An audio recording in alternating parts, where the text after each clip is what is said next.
Welcome to Push Pause, the show that tells the story of your neighborhood. Meet the people, see the places, hear the stories that make up your community. Push Pause, freezing the frame on local life.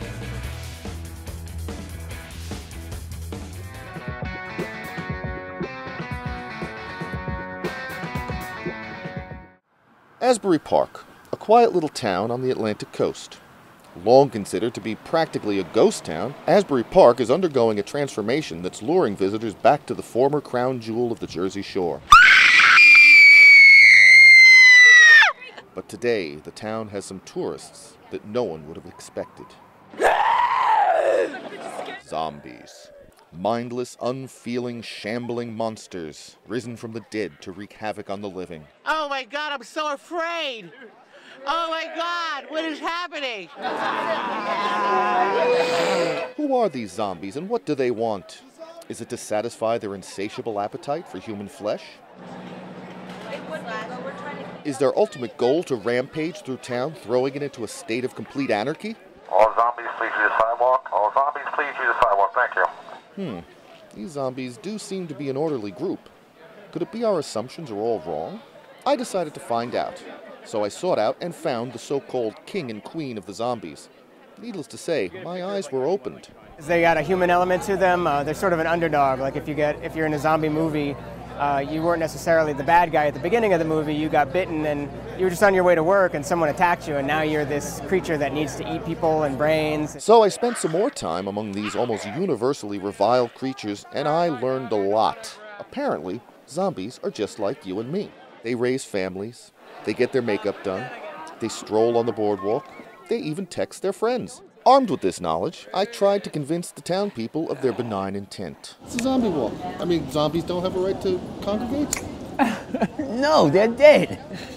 They have a right to congregate at the graveyard and where the dead dwell. Some were even openly hostile.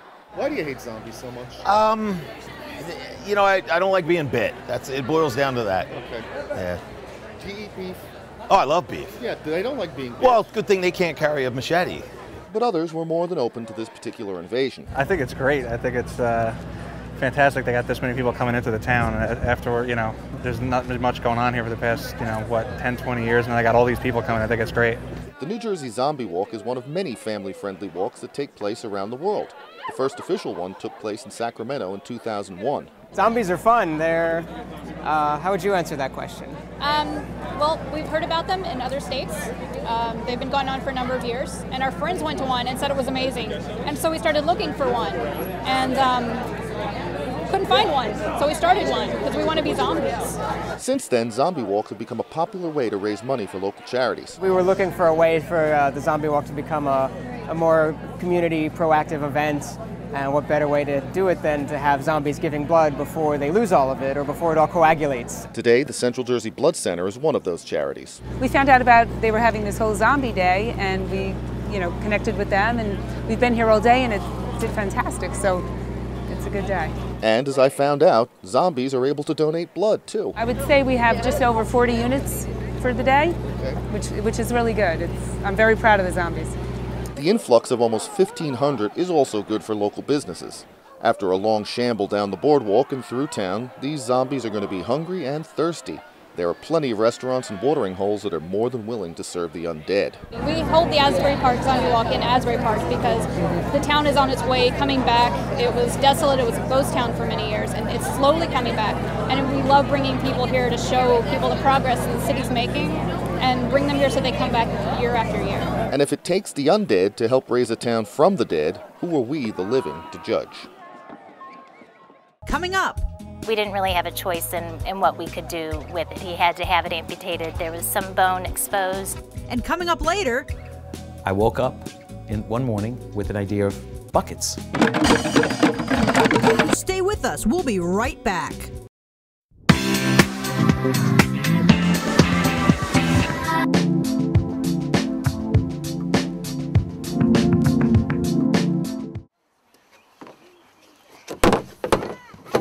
This is Peter Balin playing at Peachwood Park in Colesville, Maryland.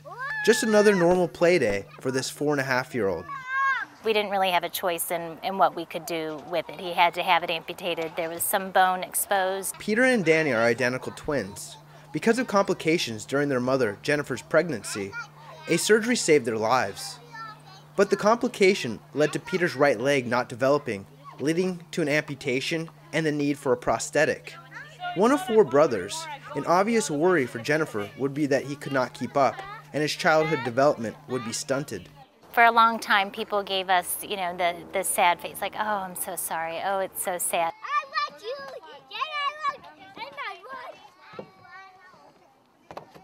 But because of advancements in prosthetics and unique circumstances, Peter's development has been given a new life. With twin brother Danny close by at all times, it is easy to see their 2 different personalities, and despite losing the leg, it has been a trailblazing journey for Peter, whose father, Eric, is a doctor at the Naval Hospital in Bethesda. I went into the department initially to say, you know, here's the situation. I have a young son who's an amputee, and you know, of course, right now they spend the majority of their time and efforts taking care of the wounded servicemen and women coming back from Iraq and Afghanistan. At the time, a 3-month-old is not their typical patient. So they said, well, sure, we're happy to take a look at him, though. And so he came in, and a team of experts from the Walter Reed Army Medical Center came in and took a look at Peter, and Dave Beekler pretty quick came to the forefront and said, you know what? I think we can do something with this. Count if I touch your new leg, or does that have to be the whole part of you? As we can clearly see Peter's almost unimpeded development with what he calls his new leg, it all started with a crawling prosthesis, one of the first of its kind, and which now has been chronicled in medical journals. It allowed Peter to keep up with his twin brother and to eventually start walking on a newly developed prosthetic leg for a toddler. And this development is a 2-way street for Peter and the vets coming back from war. Peter is not your average patient at Walter Reed. You know, the vast majority of patients there are 18 to 30-year-old active duty men and women who have lost limbs serving the country. You know, Peter was able to look at these men and women who have come in with devastating injuries, yet are out in the hallway, kicking a soccer ball and doing push-ups and pull-ups. And, these are patients that have lost both legs potentially, or both legs and an arm, and are leading normal lives. And that was a great thing for Peter to see and his brothers, that, hey, this is not an insurmountable injury.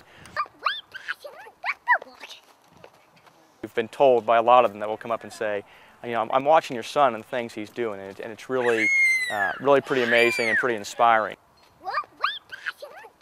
As a lot of soldiers have said, hey, if a 3-year-old can do this, I can do this.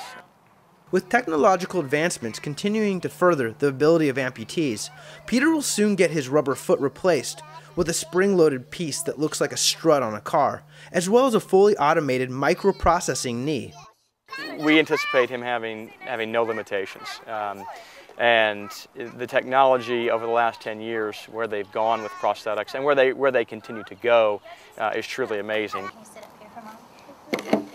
So that when he bends, the foot rotates, the whole bottom rotates, and the foot itself actually does, and then has a snap that snaps back into place.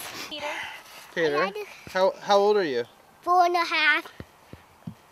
And all the developmental tests that he's had with regard to physical therapy and things, just recently he had one, and he tested within the average range of 4-year-old kids in a series of tests, being running, throwing, catching, and those are kids who have 2 legs. So he was able to, stay within that normal range. Right now, Peter's able to keep up with his brothers, and is just happy being included. And at this point, Peter isn't being treated differently by his peers at school. I think it took a couple days, his first day at preschool, even in wearing shorts, that the kids actually even noticed that there was anything different about him, and then somebody asked him, and he told the kids, he calls it his new leg. This is my new leg. I was born without one, so I have this. And he usually shows how fast he can kick it. Peter's father, Eric, jokes that the NFL will have to ban Peter's leg, otherwise he'll kick 80-yard field goals with his titanium foot one day. But for now, his parents are just happy that he's just one of the guys. You know, he's found a way to keep up, and he doesn't want to be treated any differently. And Peter's happy to make use of the playground like any 4.5-year-old. You're watching Push Pause. You're watching Push Pause. You're watching Push Pause. You're watching Push Pause on Verizon Fios One.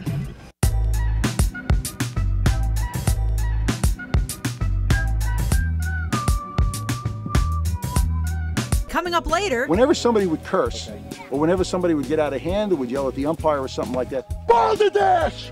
The umpire had the ability to assess a fine. Stay with us. We'll be right back.